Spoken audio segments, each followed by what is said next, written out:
ভাবি স্কুলে যাবো টিফিনের টাকা দাও। দাঁড়াও রাখছি দেওয়ার জন্য। এই যে দেখে শুনে যাইও। আচ্ছা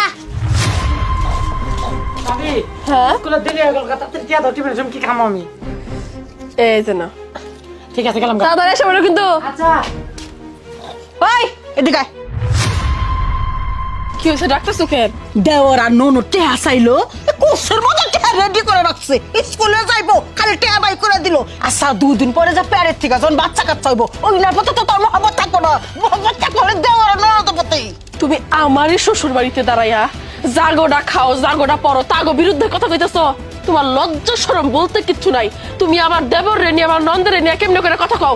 আমি কি তোমার টাকা দিছি নাকি তোমার বাপের টাকা দিছি নাকি আমার বাপের টাকা দিছি? কারো টাকা তো দেই নাই, আমার স্বামীর টাকা দিছি, ওর ভাইয়ের টাকা দিছি, এটা ওরা প্রাপ্য। তুমি কোন হিসেবে নাক গলাইতে আসো? বুঝতে পারছি এইভাবে যে থাকতেছো খাইতেছো তোমার ভালো লাগতেছে না। এই বাড়ির থেকে তোমার খাবার উঠে গেছে, যাও চলে যাও তুমি এই বাড়ি থেকে। পায়ের আমি বলি তোর মা অভিশাপ লাগবে বেদবি করলি লাগুক লাগুক, শকুনের দয়া কখনো গরু মরে না। যাও বাইরে হও, বাইরে হও। সংসারটা জ্বালায় পরে খাওয়ার তো আসছে।